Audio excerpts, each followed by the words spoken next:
Hi, my name is Alex, and to start with, I want to inform all of my nine channel subscribers and that yes, I have changed the name of my channel from Training Day to Hawaii HO, and that's because the new name matches my shirt much better.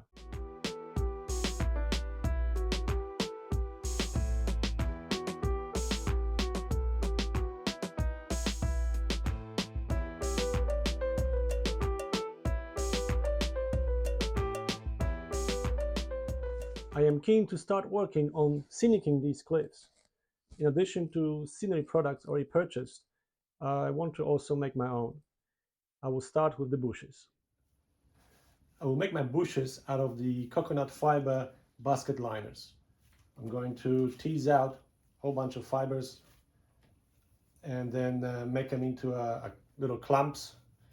Then I will paint them and cover them with various scatters and toppings to make them look like different types of bushes.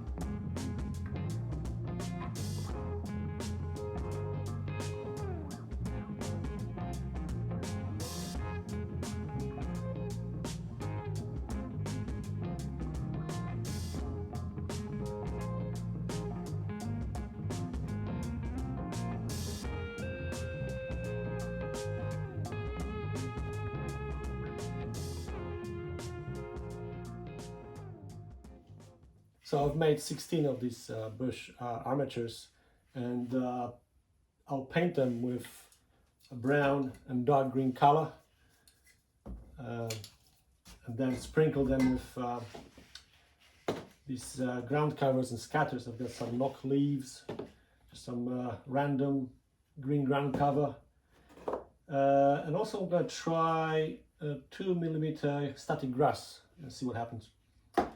When it's all dry, I will then seal it with a clear coat.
The spray paint alone will not keep all the flocking in place, and as it gets handled more and more, it will cause some of the material to fall off.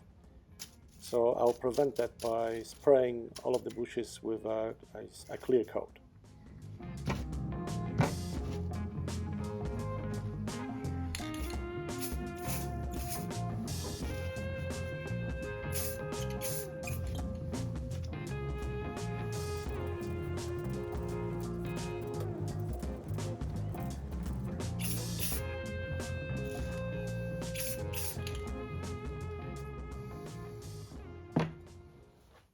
Another thing I'm going to work on is what I call a scenery mat. Basically, I've got the cork fiber, and the plan is to cover this with multiple layers of various ground covers and scatters and make it look like a thick undergrowth. And then we'll cut up into pieces, and I plan to glue this alongside the bottom of the cliffs. I start off with spraying the cork mat with generous amount of isopropyl alcohol. This is to break the surface tension so that the white mix glue will not beat up on the surface.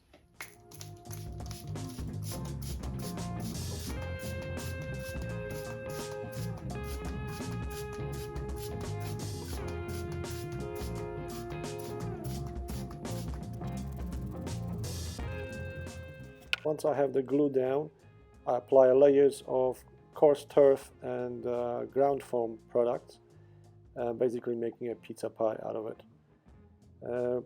Once I'm happy with the coverage, I then spray it again with the white glue to lock it in place. And just like with the bushes, once this mat is dry, I will then seal it with the clear coat.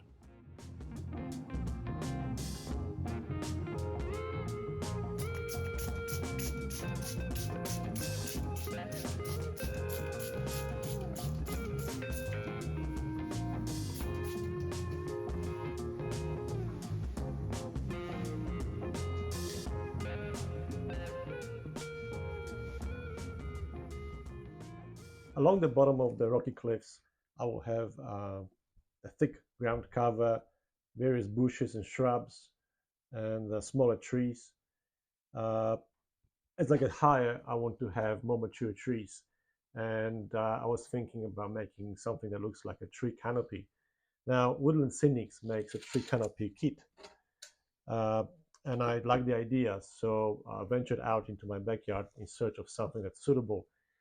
And I found the plants that produce these flowers on these stems that resemble a tree-like shape. And when you collect them all and bunch them together, I can see that it could be possibly used for making a tree canopy. To flog these, I will use homemade flocking mix, which is a mixture of various ground foams and underbrush products. I apply some watered down white glue and stick them in there, stir it all around a bit, and hopefully a tree will come out. Before I work with these plants to make trees out of them, I'll make sure that they are completely dry and there aren't any insects hiding in them. The glue mix I'm using is about 4:1 ratio, so 1 part glue, 4 parts water. I give it a generous bath and then stick it in the jar, shake it all around, and most of the time it does take the flock quite well. There are always a couple of places where the flock does not want to stick to, and I'll just fix it up later on.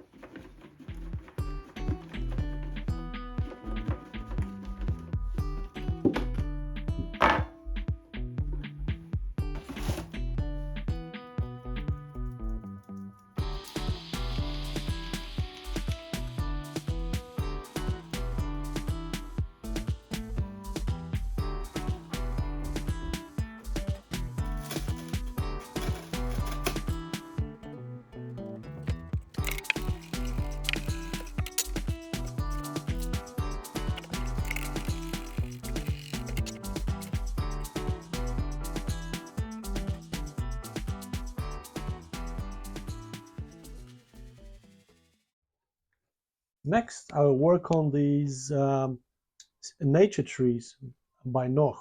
Um, I believe the same product as super trees that you can get from Scenic Express. They all come out very flattened out of the box, which happens to be exactly what I want, as I need to put them right up against the background scenery. Now there's a collection of bigger and smaller pieces. The bigger ones, like these, I will break off into individual plants. Let's see. And this one can go, and that one as well. I've watched quite a few videos on how to work with these trees, and the steps I need to do are, first of all, clean up, remove all the dead leaf material from the plant. Then anything that's not straight, I need to correct that.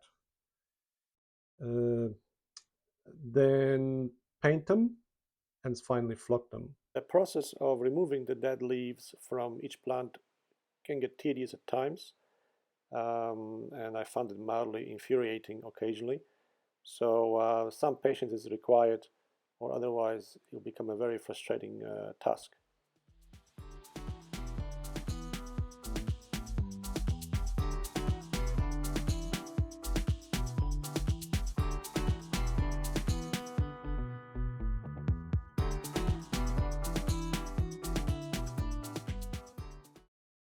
Once I've cleaned up the plant, I can then attempt straightening it.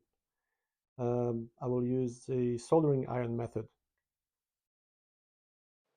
I look for the most obviously bent sections of the stem and then touch it briefly with the soldering iron while applying a gentle downward pressure.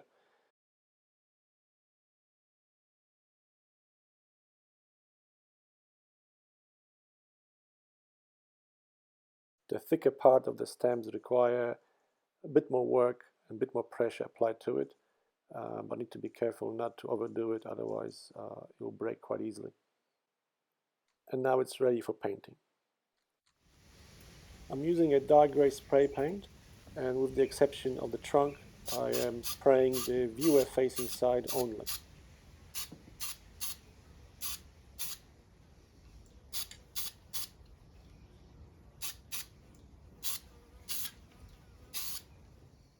The first batch of tree armatures is ready for flocking.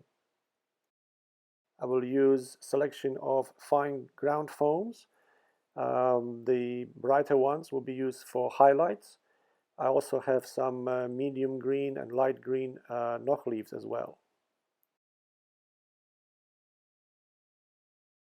For the medium and larger sized trees, the process to flock them is to first dip them into the glue, apply the base coat of flocking material, spray the whole tree with glue again, apply the highlights, and then spray it one more time to lock it all in.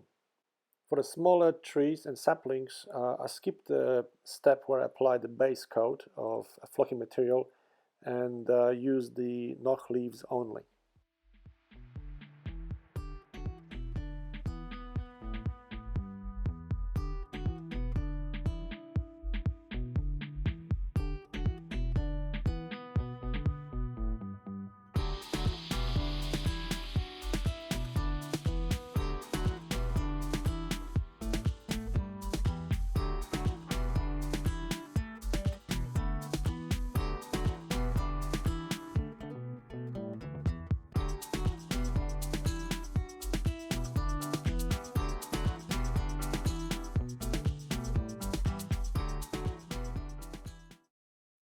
And so the first batch of self-made scenery elements is finally done. I've got some super trees. I have the forest canopy. Over here is the what I call the scenic mat. That's going to be representing the undergrowth. This one is also a scenic mat I've made some time ago, and that's it's on the back of a cushion stuffing. I got one of these old cushions and pulled out the fibers, clamped them together, and made the mat, and also made some bushes out of it as well. Just a few of those. I think commonly known as puffball trees, but I'm going to use them as bush material. And then the very front, I have the coconut fiber bushes. So I think in addition to all the other products I purchased, when combined with what I have made here, should give me reasonable variety of scenery elements and allow me to make an interesting scene. It's time for a test run. I will combine the scenery items I've made with some of the commercial products I've acquired and mock up a small scene. I want to see what works, what doesn't, what looks good, and what does not. It's going to be a dry run. Glue will not be involved at this stage.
So now that I have completed the scenery dry run, I have came to a number of realizations that will help me to progress further. Number one thing is I realized that I do want to have more rocky outcrops along the bottom part of the cliffs. I do like what I see here when you can see the rocky outcrop behind the vegetation, behind the trees. I think that looks nice. Another benefit of it, of adding more, is there's less blank space to cover up. Um, so that means I will save quite a bit of scenery material. I might also have to make a lot more of these puffball bushes because I think they will work very well as a background to the trees, basically a space filler. Um, Also, this flexible mat based on the cushion stuffing, I might have to make a version of that that's a little bit darker, and that also will go to the background. I just need to make the space behind the trees to look like just the untamed wild vegetation. I'm quite happy with the way the trees came out. Now I will paint all the trunks gray. Also, some of them need a bit of touching up. There are some places where the flock didn't stick, so I'll fix that up. But overall, I'm very happy with overall result and what I was able to achieve so far. So yeah, thanks for watching, and hopefully next video you'll see a lot more scenery done. And for now, all the best, and bye bye.